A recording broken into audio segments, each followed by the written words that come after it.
اور ان پیغمبروں کی یہ بات سن کر ان کی قوم میں جو رئیس تھے جنہوں نے خدا اور رسول صلی اللہ علیہ وسلم کے ساتھ کفر کیا تھا اور آخرت کے آنے کو جھٹلایا تھا، اور ہم نے ان کو دنیا زندگی میں عیش بھی دیا تھا، کہنے لگے کہ بس یہ تو تمہارا طرح ایک معمولی آدمی ہو۔ اللہ تعالیٰ نے اس کو زیادہ رزق دے دیا نا، تو اس سے کیا ہو گیا کہ وہ گھمنڈ آ گیا۔ ایک مسئلہ میں بتاتا ہوں قرآن سے ہٹ کر، ٹھیک ہے؟ جو پیڑ کو پھل لگتا ہے نا، وہ پھل کا بوجھ سے، بھاری سے پیڑ نیچے کو جھک جاتا ہے، اپنا کاندھے جھکا دیتا ہے، لوگوں کو کھانے کے لیے بھی ہو، یہ اللہ تعالیٰ نے اس کو جو برکت دیا ہے اس کو طرف سے وہ جھک جاتا ہے۔ انسان کو اللہ تعالیٰ نے زیادہ پیسہ، زیادہ کمائی، زیادہ خاندان والا بنا دیتا ہے تو وہ جھکتا نہیں بلکہ گھمنڈ کرتا ہے، کالر اٹھا دیتا ہے۔ فرق معلوم ہو گیا؟ سمجھنے کے لیے ایک مثال بتا دیا میں نے۔ پیڑ کو پھل لگ جاتا ہے تو جھک جاتا ہے، انسان کو کمائی آتا ہے تو گھمنڈ کرنے لگتا ہے۔ اللہم اغفر لی، یہ میں نے قرآن سے ہٹ کر بات کہا دیا، اس بات کو جان لو، ٹھیک ہے؟ سمجھنے کے لیے اللہ مجھے معاف فرمائے۔ ایک معمولی آدمی ہے، سنا چاہیے، وہی کھاتے جو تم کھاتے ہو، یعنی جو پیغمبر وہی کھاتے جو تم کھاتے، کیونکہ وہ بھی انسان ہے، ان کو بھی بیوی ہے، ان کو بھی بچے ہیں، اور وہ بھی نماز پڑھتے ہیں اور لوگوں کو نماز کی طرف دعوت دیتے ہیں، اور یہ کہتے ہیں کہ میرے پاس وہی آتی ہے اللہ کی طرف سے، تو میں آپ کو اللہ کی طرف دعوت دیتا ہوں، غیروں کو عبادت مت کرو، ایک اللہ کی عبادت کرو، اور وہی پیتے ہیں جو تم پیتے ہو، جو پانی۔ اور اگر تم اپنے جیسے ایک معمولی آدمی کے کہنے پر چلنے لگے تو بے شک تم عقل کے گھاٹے میں ہو۔ اللہم اغفر۔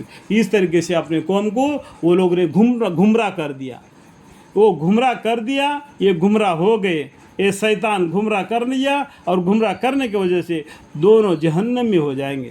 کیا یہ شک تم سے کہتا ہے کہ جب تم مر جاؤ گے اور مر کر مٹی اور ہڈیاں ہو جاؤ گے، یعنی نیست نابود ہو جائے گے، یا جلا دیا گا تو راکھ ہو جاؤ گے، زمین میں مل جائے گے، تو دوبارہ تم کو زندہ کرے گا؟ اس طریقے سے یہ لوگ، یہ پیغمبر بولتے ہیں کہ جب تم مر جاؤ گے اور مر کر مٹی اور ہڈیاں ہو جاؤ گے تو دوبارہ زندہ کر کے زمین سے نکالے جاؤ گے۔ بہت ہی بعید اور بہت ہی بعید ہے۔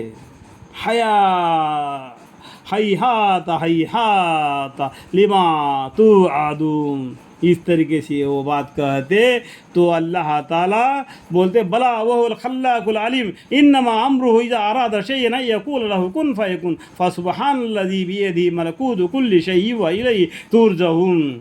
اللہ تعالیٰ کا اتنا کہنا کافی ہے کہ کن فیکن تو ہو جائے گا، جو مرا ہوا آدمی زندہ ہو جائے گا۔ قرآن میں بہت سے جگہ پر ایسا مرے ہوئے آدمی کو زندہ کیا ہوا بارے میں لکھا ہوا ہے۔ صرف یہ مت سوچو کہ عیسیٰ علیہ السلام کو اصولی دیا گیا وہ دوبارہ زندہ ہو گئے، نہ ان کو اصولی دیا گیا نہ ان دوبارہ زندہ ہو گئے، اللہ تعالیٰ نے ان کو آسمان پر اٹھا لیا۔ اور جو ماں کے پیٹ میں صرف عیسیٰ علیہ السلام نے یہ بات نہیں کیا، اور بھی 2 بچے ماں کے گود میں عیسیٰ علیہ السلام بات کرے، اور بھی 2 بچے ماں کے گود میں بیٹھ کے بات کیے، یہ بھی معلوم ہونا چاہیے۔ اور بھی بہت سے لوگ مر کر زندہ ہو گئے، عیسیٰ علیہ السلام کبھی مرے نہیں نہ کبھی زندہ ہو گئے، اللہ تعالیٰ نے ان کو آسمان پر اٹھا دیا۔ کل قیامت کے دن دوبارہ دنیا میں آ جائیں گے، یاجوج ماجوج نکلیں گے نا ان کو ختم کرنے کے لیے، اور دنیا میں دوبارہ اسلام کو پھیلانے کے لیے، اور دوسرا نیا دین نہیں لائیں گے۔ عیسیٰ علیہ السلام محمد مصطفیٰ صلی اللہ علیہ وسلم کا کلمہ پڑھیں گے، لا الہ الا اللہ محمد الرسول اللہ صلی اللہ علیہ وسلم، اور اسلام کو قبول کریں گے، اور دوبارہ زندگی اسلام میں جئیں گے، اور شیر اور بکری ایک جگہ پر پانی پیے گی، اس کے بعد میں دنیا سے پردہ وہ لیں گے اور دنیا بگڑ جائے گی، اس کے بعد میں توبہ کا دروازہ، ایمان کا دروازہ بند ہو جائے گا، اور 80 سال کے بعد میں قیامت آ جائے گی۔ اللہم اغفر لی، اس سے پہلے ایمان لاؤ، اس سے پہلے اللہ سے معافی مانگو۔ الحمدللہ رب العالمین۔ اللہم اغفر لی۔